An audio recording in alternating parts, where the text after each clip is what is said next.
We are live, Bet Like Mike Show, WinDailySports.com. My name is Jon Jansen. I'm joined by the star of the show, the reason why we're all here, the reason why we're listening, Mike North. You can follow him at North to North on Twitter. Follow me at JJansen34.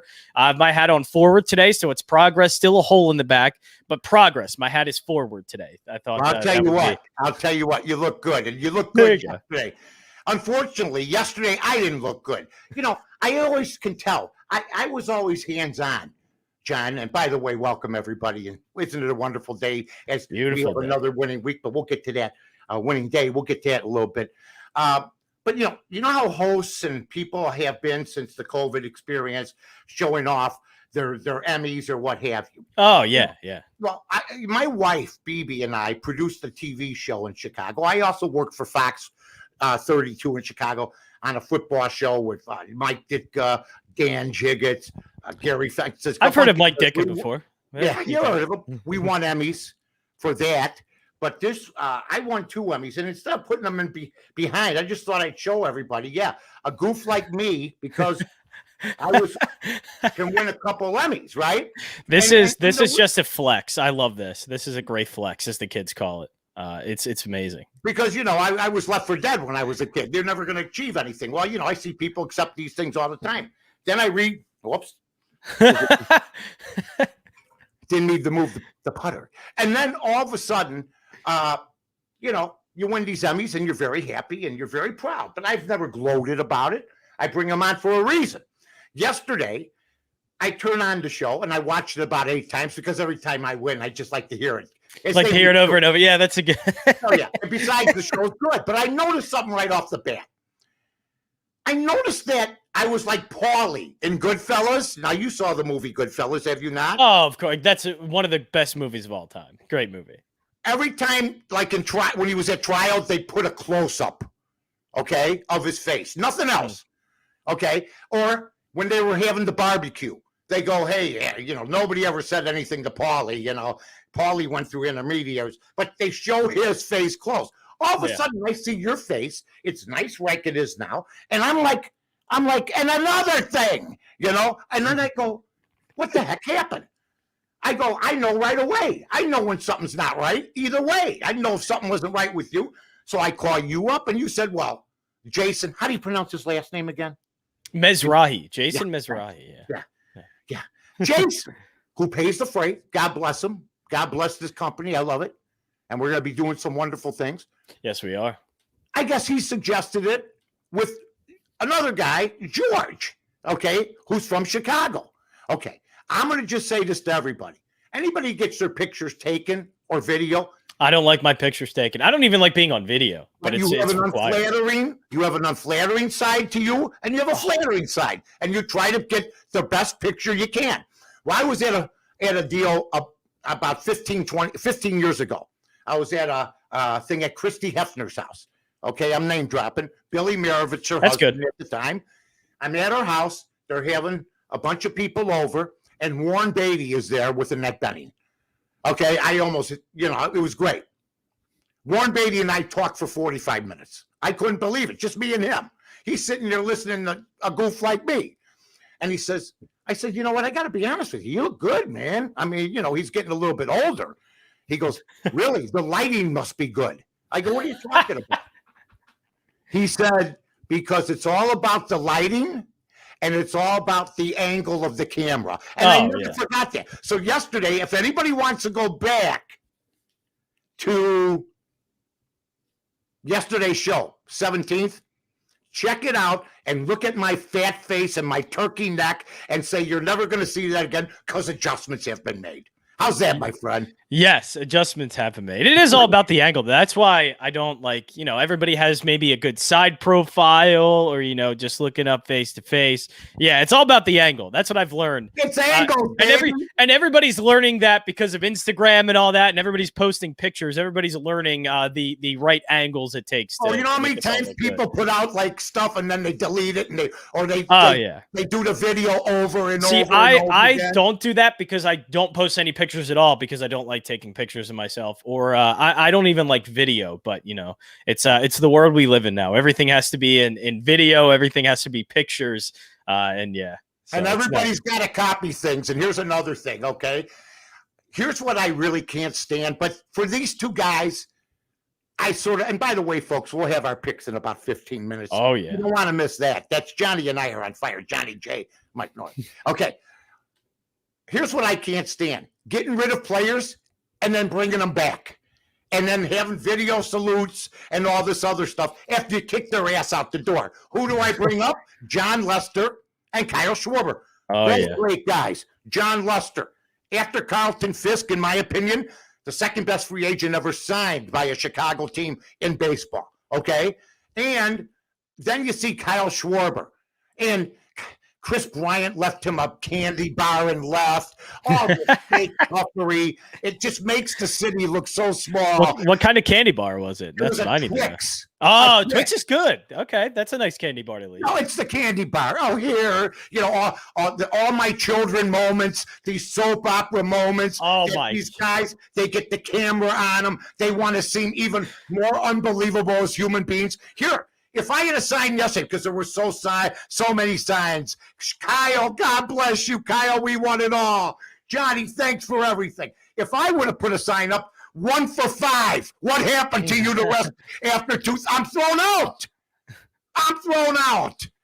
That was all a love fest, and I love both these guys. But you kicked their ass out the door, and if we had them now, well, maybe not Lester, but Schwarber's hit some big home runs. Yeah, it's with Washington, yeah. But when they bring back people to anything, I'm going, wait, you shoved them out the door. You know what I mean? Yeah. And we were told not, and now you give them the tribute. How about if I held up a sign, hey, one-hit wonders. There were people predicting three in the next 10 years. Okay? Yeah. But instead, I got to see it was really mushy, really sweet, and so becoming of Cub fans. Just so expected. Now, do you get mushy about these? You're from Philadelphia, where they almost kill people if they don't hit over 270. Well, Philly's a weird thing, and I think it's probably done the right way. Well, yeah, Philly's just a weird city. And you mentioned All My Children. I'm a big soap opera. I was a soap opera kid. My parents had it on all the time. General Hospital Family. Falcon Crest at night, Dynasty, Dallas. I mean, Dallas. I learned a lot of my business acumen from JR. There you go. Like an education while you're watching TV and being entertained. Yeah, soap operas are great. So when you mentioned that, it took me back to high school and watching them after I got home from school. But yeah, Philly's weird in that before the game, it's all tribute videos. It's all right. We loved what you've done for us. Thank you for what you've done. But then as soon as the game starts, you are enemy number one, and we're probably booing you the most. So I love that. Yeah, it's kind of done a little bit right. It's a little bit weird though to be rooting for somebody or like clapping for them, and then 5 minutes later just absolutely hating their guts. But yeah, I like the fact that it does get a little bit. Can I give you Exhibit A?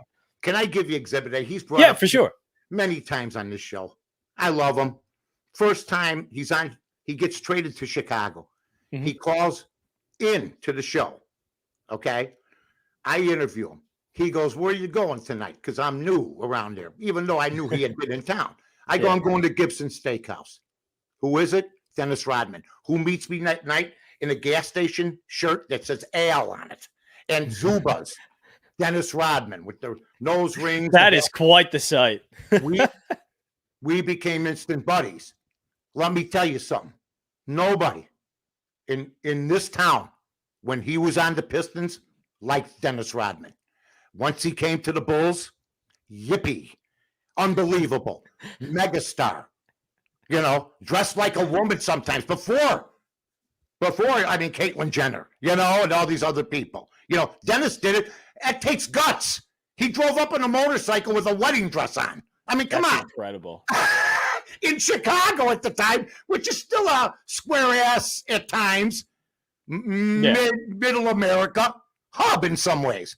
And Everybody loved him. So that's a perfect example. I'm sure and you're very loyal to Philadelphia. I heard you yesterday. Oh, Jay Wright deserves to be in the Hall of Fame. You had to throw your little Jay Wright thing. Well, I was just saying, he's just one of the best, maybe the best in college basketball coach right now. I just had to put it out there. I think you were right to do that. But what happens if I would have held up a sign? Are you still hungover from 2016?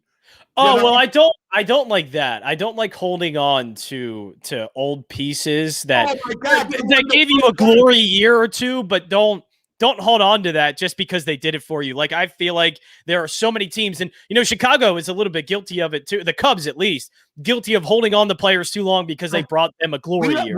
We have the 1969 Cubs that didn't win anything. They're major stars, right? If they could still play, they would sign him immediately, no matter what Jenkins, if he walked in and said, "I still got an inning," right? They would do it. Yeah, they would sign for you. Okay, right. Let's move on. Okay, my friend, and let's talk about trends. Because I heard on Visson this morning, I watch a couple guys that know what they're doing. Okay, Paulie Howard, Bitch Moss, those guys know what they're doing. I don't watch the rest of the network. I have no opinion of it either way. But I heard them, and they were right, publicly scolding anybody who bet the White Sox last night. I mean, I bet the Twins. I bet the Twins, but what they were saying is the trend is ridiculous. Yes, that's why I bet it last night. If you bet it, and that's why, here's why I lost it. The system told me to take it. If they don't live up to and they aren't, capabilities, their manager, Baldelli's going to be gone and everything else. But I've picked, during this bad streak of Minnesota and during the good streak, I've picked the White Sox games 3 times, twice with the Sox and one with the Twins. Right. But I would say this. It said Minnesota yesterday, and they're underperforming now. And they look fat. Sano's hitting about $140. They look out of shape. They don't look ready to go. And Baldelli looks over his head, John. Yeah, it's that trend is one I think you just have to take with the left-handers. Yeah, you just got to bet the White Sox against left-handed pitching. Stay away. Don't think twice about it right now. Just continue to do it. My argument is this. If I went by that trend, or if I went by trends, I wouldn't have bet Detroit last night, which I won. Against right. Well, yeah, right. That's the tough thing about betting is, that's a tough thing about betting is when to go off of a trend or when to follow it. Right. I think with the White Sox, because it's been happening so much, and I think there's a little bit behind them hitting left-handed pitching. The lineup just does really well.